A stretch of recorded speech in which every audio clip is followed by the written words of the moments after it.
In Wellston, Oklahoma, population 692, Emma Delany Hancock had it all. Daughter of the mayor, wife of the police chief, and a respected substitute teacher. But in October 2022, a single text message would expose how quickly power could corrupt, forcing a small town to confront the darkness hiding behind its picture-perfect facade. At 28, Emma commanded respect that far exceeded her years. Her father, Mayor James Delany, had served 3 terms, his weathered campaign signs still dotting front lawns long after elections ended. Her husband, Police Chief Alfred Hancock, was the youngest to hold the position in Wellston's history. Together, they formed a trinity of authority that seemed untouchable in their small community. Wellston High School sat at the heart of town, a brick building that had educated generations of residents. Here, Emma moved through the hallways with practiced confidence, her designer clothes and manicured appearance setting her apart from the other substitute teachers. Students whispered about how she didn't need to work, given her family's status, but chose to anyway. This carefully cultivated image of civic duty and dedication only added to her mystique. Blake Thompson was different from most 15-year-olds at Wellston High. Quiet and academically gifted, he preferred the library to the football field. His single mother worked double shifts at the diner off Route 66, leaving Blake largely responsible for his own schedule. Teachers noted his maturity, his thoughtful questions in class, his tendency to help struggling classmates without being asked. Behind Emma's polished exterior, struggles simmered. Despite her position as the police chief's wife, she felt unfulfilled. The endless charity galas, town council meetings, and carefully orchestrated public appearances had become suffocating. She craved something, anything, to break the monotony of small-town life. Those who knew her well noticed subtle changes. The way her smile sometimes didn't reach her eyes, her increasing restlessness during school board meetings, the growing frequency of her substitute teaching assignments. The dynamics of Wellston High reflected the town itself. Everyone knew everyone, or thought they did. Teachers were former students, parents sat on the school board alongside their old classmates, and 3 generations of families occupied the same neighborhoods. This interconnectedness created an atmosphere where privacy was scarce and reputation was everything. October in Wellston brought harvest festivals and Friday night football games. The air turned crisp, leaves painted the streets in shades of amber and crimson, and the town settled into its familiar autumn routine. Emma's classroom, room 237, overlooked the school's courtyard where students gathered during lunch breaks. Here, she could observe the social hierarchy of high school life playing out below. The athletes, the scholars, the artists, all following their predetermined paths in the small-town ecosystem. Principal Sarah Martinez had known Emma since she was a student herself. Now, as her supervisor, she saw Emma's dedication to teaching as admirable, if somewhat surprising given her privileged position. She could be spending her days at the country club, Martinez would later tell investigators, but she chose to be here with the students. The school's security cameras captured the mundane rhythms of daily life. Students rushing to class, teachers patrolling hallways, Emma arriving each morning in her black SUV. These same cameras would later become crucial evidence, their footage revealing how quickly ordinary moments could spiral into life-altering decisions. Few noticed the subtle changes in Emma's behavior that autumn. The increased time spent at school, the growing attention to certain classes, the way she lingered in hallways during passing periods. In a town where everyone watched everyone else, somehow these small shifts escaped notice, or perhaps people simply saw what they expected to see. The mayor's daughter, the police chief's wife, the dedicated teacher giving back to her community. Blake's position in this carefully balanced social ecosystem was unremarkable until October 6th. A gifted student seeking extra help, a substitute teacher offering assistance. On paper, nothing seemed amiss. But in Wellston, where power concentrated in the hands of a few and reputation meant everything, the stage was set for a series of events that would shatter the town's carefully maintained illusions. The autumn of 2022 would prove that even in a town where everyone knew everyone, secrets could fester beneath the surface.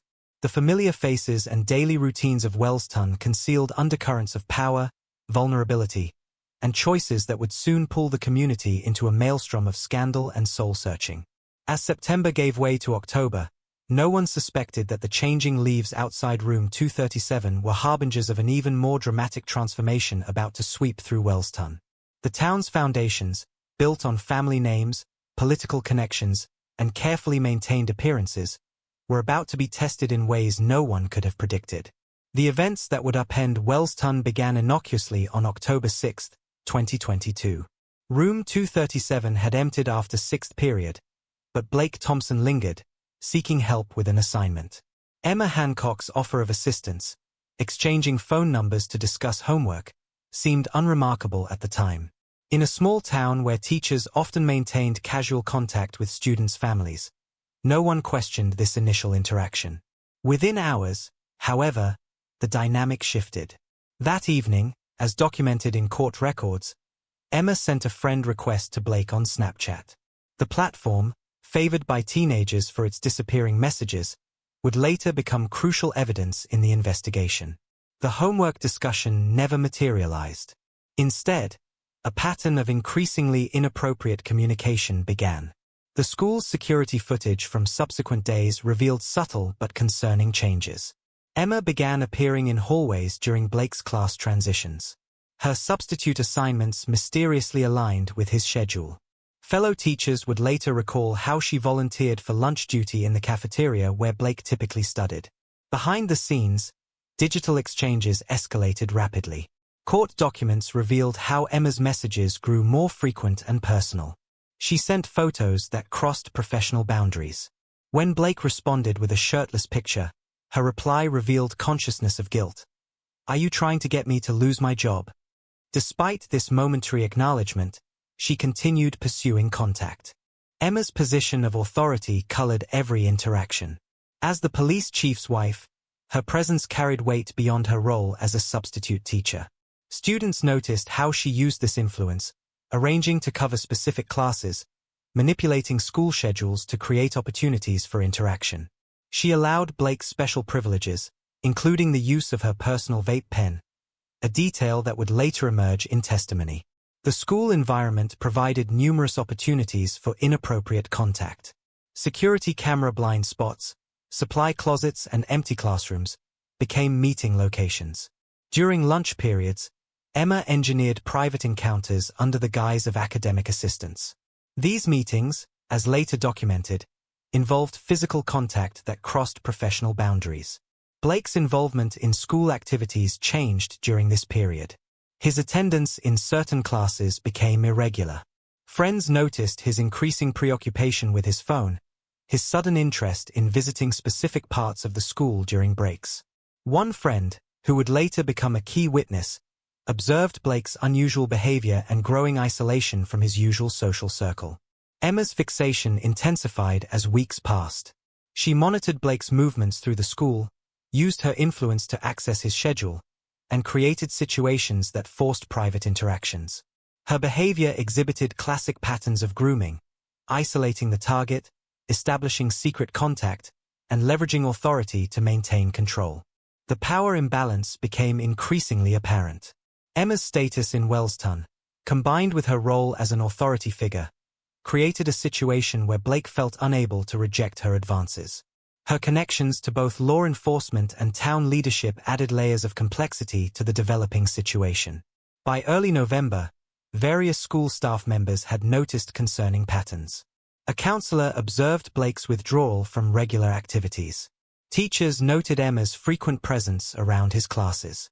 Yet the town's interconnected nature, where questioning authority often carried social and professional consequences, initially prevented direct intervention. The situation escalated when Blake confided in a friend about the relationship. This friend, troubled by what he heard, confronted Emma directly. Her response revealed both consciousness of guilt and a disturbing confidence in her position. She initially denied everything, then suggested they wouldn't get caught. This interaction would later become crucial testimony.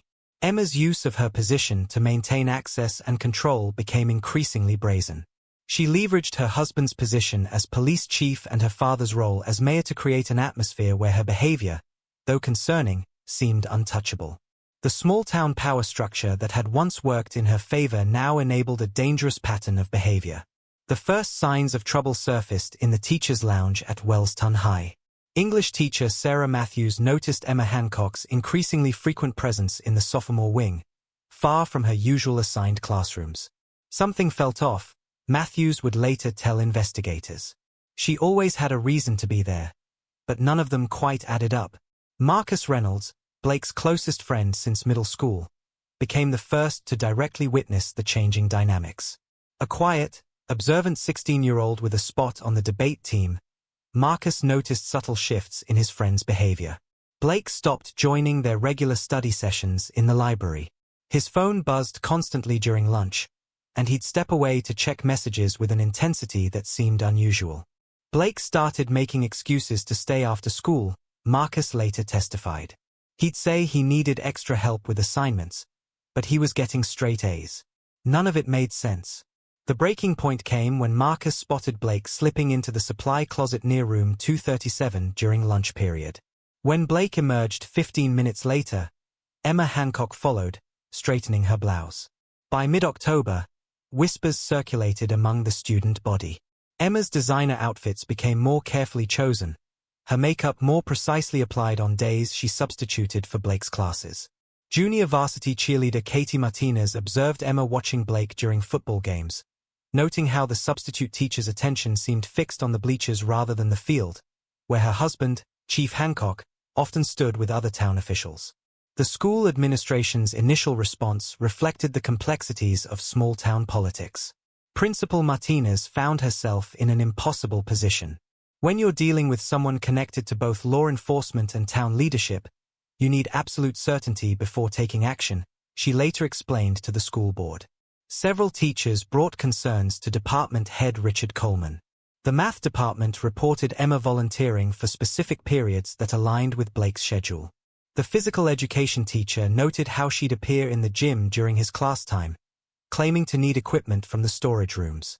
Chief Alfred Hancock remained remarkably oblivious to the situation developing under his nose. At town council meetings, he continued praising the school system's commitment to student safety. His trust in Emma appeared absolute, perhaps blinded by their public image as Wellston's power couple. She's dedicated to these kids, he'd tell fellow officers, interpreting her increased time at school as professional commitment. Emma's behavior grew increasingly erratic as autumn progressed. Chemistry teacher Dr. Peterson recalled an incident where she burst into his classroom during a test, claiming she needed to deliver an urgent message to Blake. When questioned, she became defensive, citing her husband's position and her father's influence. The school counselor, Maria Ramirez, started keeping a detailed log of concerns. October 12th, Emma appeared distressed when Blake was absent, repeatedly checking the attendance office. October 15th, witnessed unusual interaction in hallway, prolonged eye contact, subtle physical contact while passing. October 20th, Emma requested Blake's complete schedule, citing academic monitoring. October 25th, overheard Emma confronting Blake's lab partner about their excessive collaboration. Marcus's growing concern led him to document his observations in his phone's notes app, a detail that would later prove crucial to investigators. Blake seems scared sometimes. Not of getting caught, of something else. When I asked about the bruise on his wrist, he said it happened in gym class. We don't even have gym this semester. The school librarian, Janet Foster, observed changes in Blake's study habits. He used to spend hours here after school, she noted in her statement. Then suddenly, he'd only come in when Mrs. Hancock was off campus. The one time she found him here, he practically ran out. Police Chief Hancock's continued obliviousness became a source of tension among his officers. Deputy Sarah Chen reported later that she tried to broach the subject indirectly. I mentioned concerns about teacher-student boundaries in general. The chief shut down the conversation immediately. His wife was above suspicion. As far as he was concerned, Emma's classroom behavior shifted dramatically. Once known for her organized, professional approach, she began showing signs of instability. She'd check her phone compulsively during lessons, react disproportionately to minor disruptions, and sometimes appear on the verge of tears for no apparent reason. During a parent-teacher conference night, Emma's erratic behavior reached a new level. Blake's mother, Susan Thompson, arrived for a scheduled meeting about his English grade. Emma, who wasn't even his English teacher, intercepted her in the hallway. The conversation, overheard by several witnesses, became increasingly hostile as Emma criticized Blake's choice of friends and suggested he needed special mentoring. The growing tension affected the entire school atmosphere. Students began avoiding certain hallways during passing periods. Teachers developed an unofficial buddy system, ensuring no one was left alone with Emma for extended periods. The administration walked a tightrope, gathering evidence while avoiding direct confrontation with someone who wielded significant town influence. Marcus finally decided to take action after witnessing a particularly troubling incident in late October. He observed Emma following Blake to his car after school, engaging in what appeared to be an intense argument. The next day, Blake arrived with red eyes and refused to discuss what had happened. "I couldn't watch anymore," Marcus stated in his later testimony. "Blake was disappearing right in front of me. Not just physically avoiding everyone. His personality was vanishing. The Blake I knew would never let someone control him like this." This pattern of escalation and erosion of boundaries continued until early November when the situation reached a breaking point. Emma's behavior became increasingly public and difficult to ignore. During a school assembly, she positioned herself directly behind Blake's class, staring intently while Chief Hancock delivered a presentation on internet safety, an irony that wouldn't be lost on investigators later. The community's growing awareness created invisible fault lines throughout Wellston. Those who noticed chose sides. Some defended Emma based on her family's reputation, while others began documenting their concerns, preparing for an inevitable confrontation. The police chief's continued blindness to the situation added another layer of complexity to an already volatile situation. By early November, Emma Hancock's manipulation had evolved into a systematic campaign of control that permeated every aspect of Blake Thompson's school life. Her presence, once merely unsettling, had become suffocating. The hallways of Wellston High, once a place of routine comfort, transformed into a maze of anxiety where every corner might reveal her waiting figure. Emma's mastery of the school's scheduling system proved particularly effective. As a substitute teacher, she had legitimate reasons to be anywhere in the building, and her careful cultivation of relationships with office staff gave her unprecedented access to information. The school secretary, Mary Wilson, would later recall with regret how she had unwittingly enabled Emma's surveillance. "She always knew exactly where coverage was needed," Wilson testified. "She made herself indispensable. We thought she was just being dedicated." The invisible shield of her family connections made her nearly untouchable. Her husband's position as police chief and her father's role as mayor created a protective barrier that few dared to challenge. Teachers who noticed something amiss would later admit their hesitation to speak up. "How do you accuse someone with that much influence in a town this small?" one would testify. She had ties to law enforcement, local government, and the school board. It felt impossible.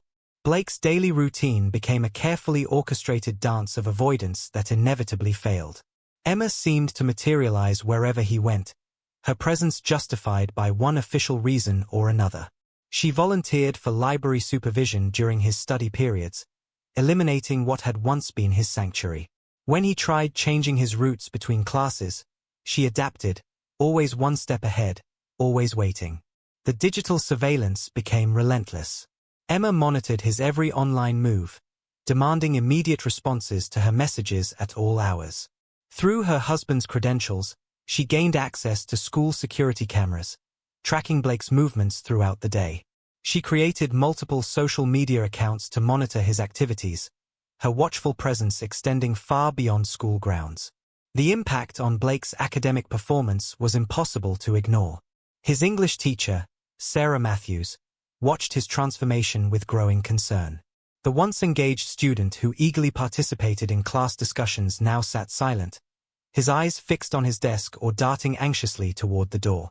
His essays, previously insightful and carefully crafted, became perfunctory, as if written by someone simply going through the motions.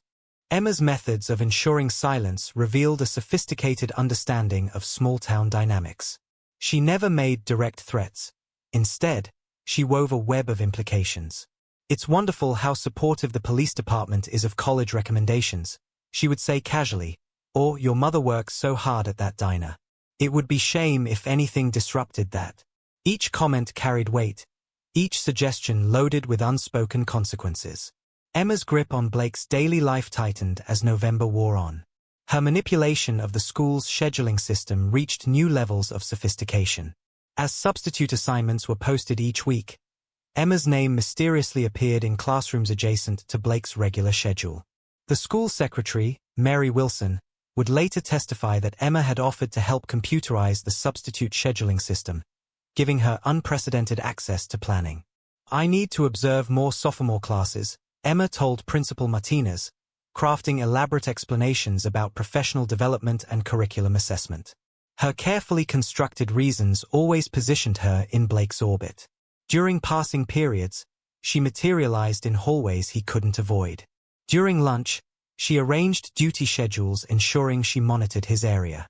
The school's architecture became her ally, its blind spots and quiet corners serving her purposes.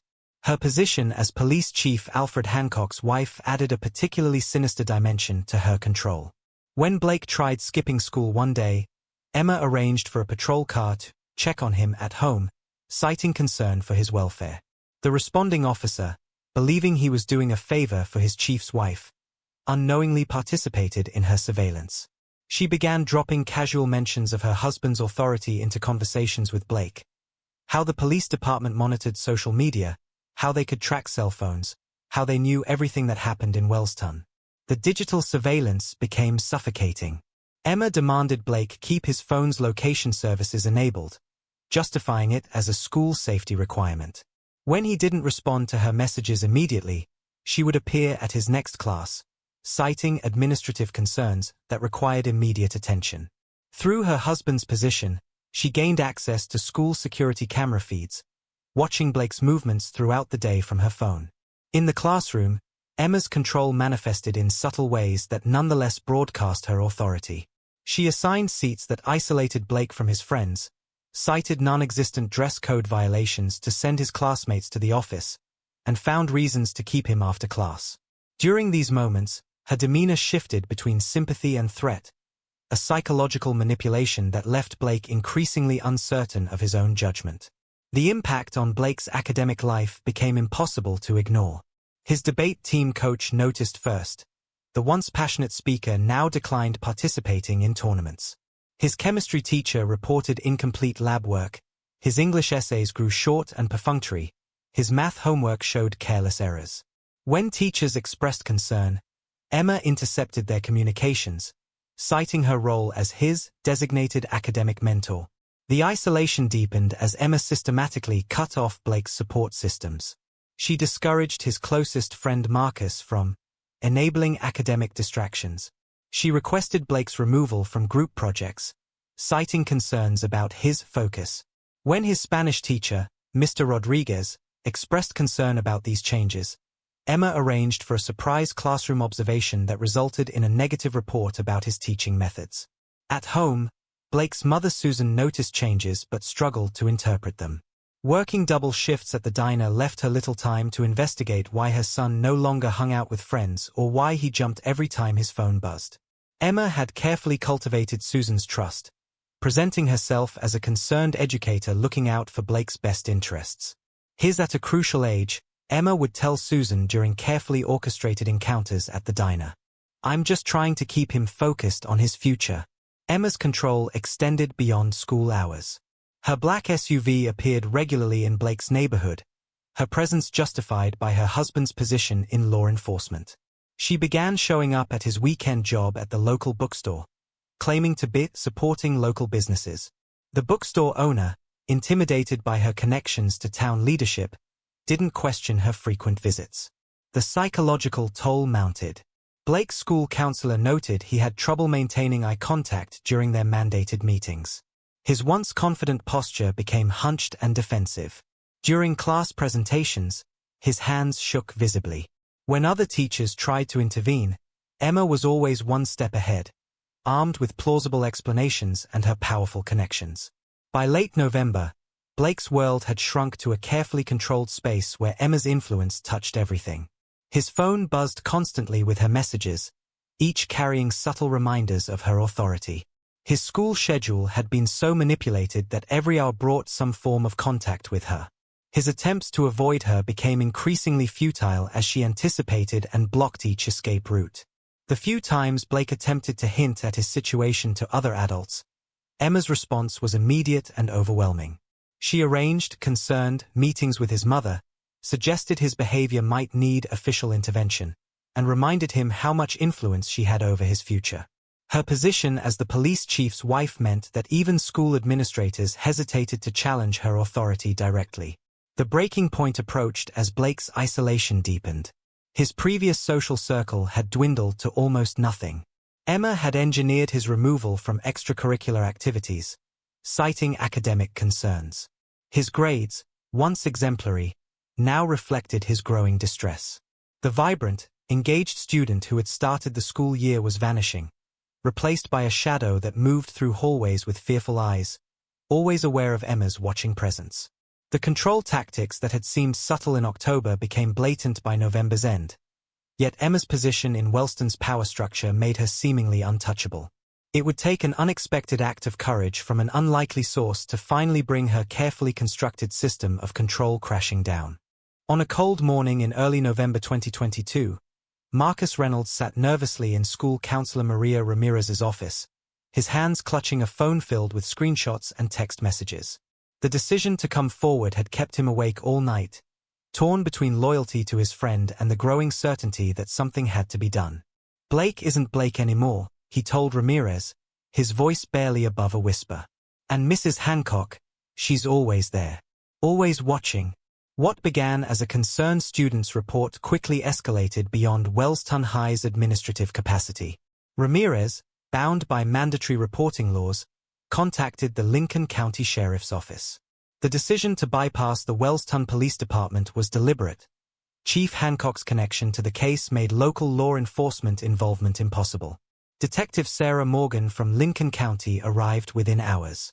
Her presence at the school sparked immediate speculation, but few could have guessed the true nature of her investigation. Morgan's first steps were careful and methodical, knowing that in a town of 692 people, one wrong move could compromise everything. Digital evidence is crucial in cases like these, Morgan would later explain to the prosecution team. Within days, investigators uncovered hundreds of Snapchat exchanges between Emma and Blake. The messages revealed a calculated pattern of manipulation, seemingly innocent homework help that evolved into increasingly inappropriate contact. Emma's own words would prove damning. "Are you trying to get me to lose my job?" she had written, showing clear awareness of her actions' impropriety. The school's internal investigation, running parallel to law enforcement efforts, revealed systematic manipulation of schedules and assignments.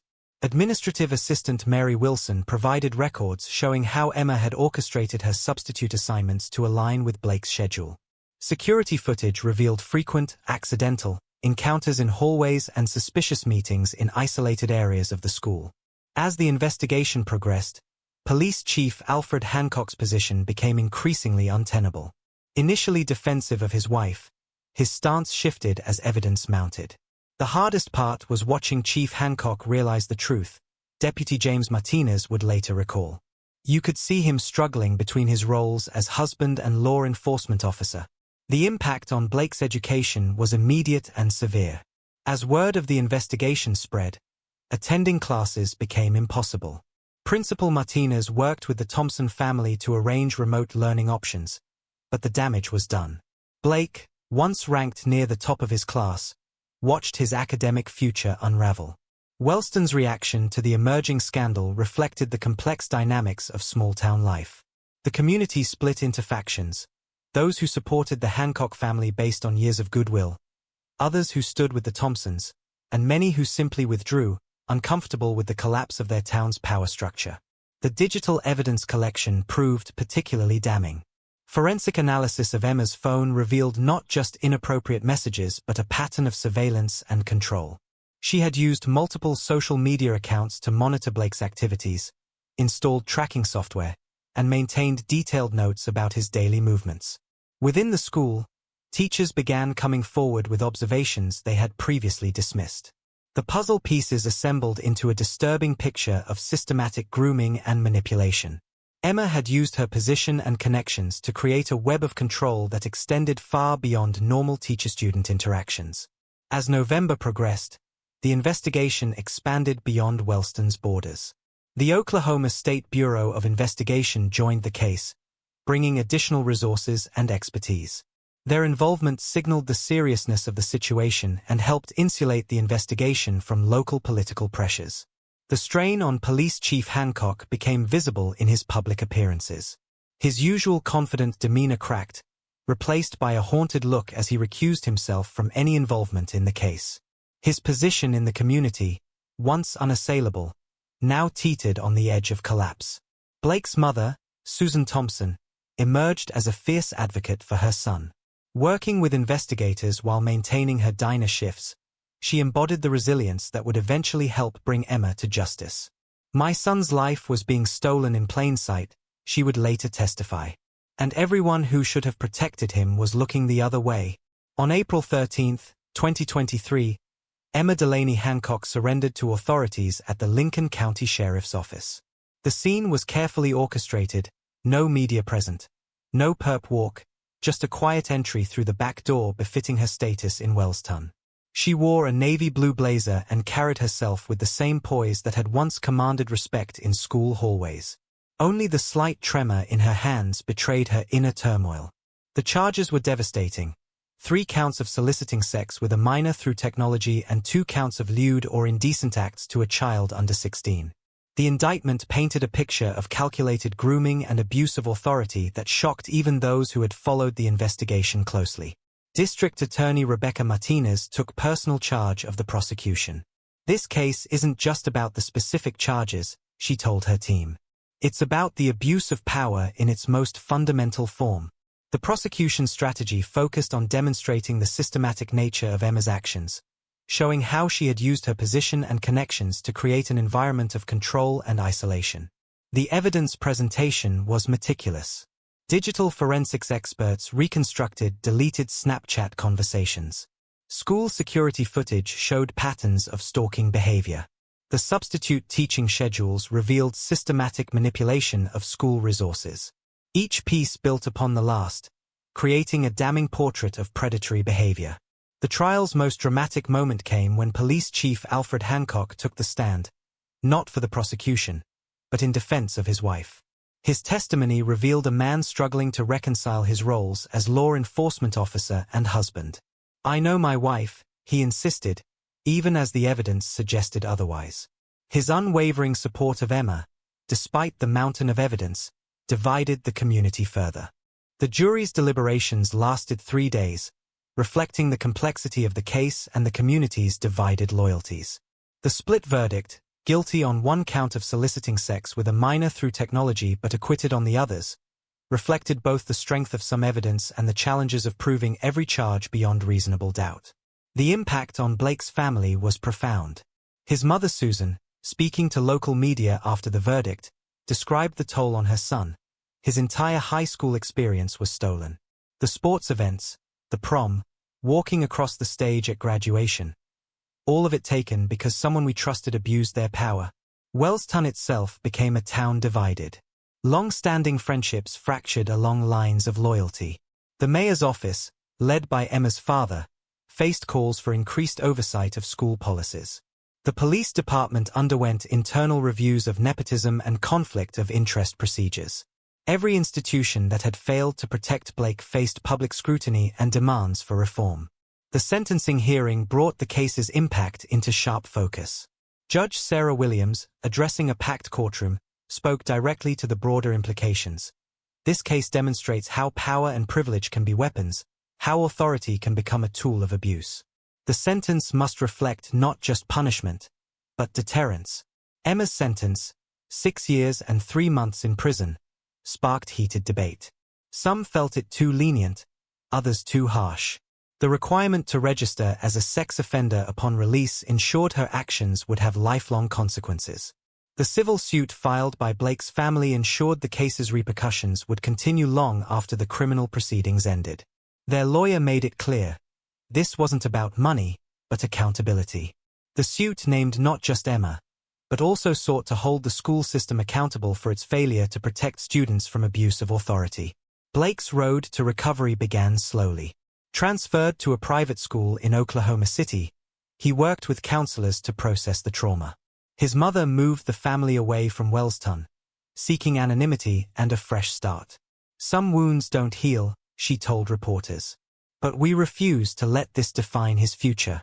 The case became a catalyst for change in Oklahoma's educational system. New policies were implemented regarding teacher-student communication. Training programs focused on recognizing grooming behaviors. The state legislature began examining laws around abuse of authority in educational settings. For Wellston, the aftermath brought painful self-examination. The town's power structure, once seen as a source of stability, was revealed as a system that had enabled abuse. Long-held assumptions about authority and trust required re-evaluation. The sentencing of Emma Delany Hancock in December 2023 marked not an ending, but a beginning of Wellston's long journey toward healing. Judge Sarah Williams delivered the sentence in a courtroom so quiet that the antiquated heating system's hum seemed thunderous. 6 years and 3 months in state prison, with eligibility for parole after 4 years pending good behavior. The sentence reflects not just the crime, but the extraordinary breach of trust, Judge Williams declared, her words cutting through the tension. When someone in a position of authority abuses their power, they don't just harm their victim, they damage the very fabric of community trust.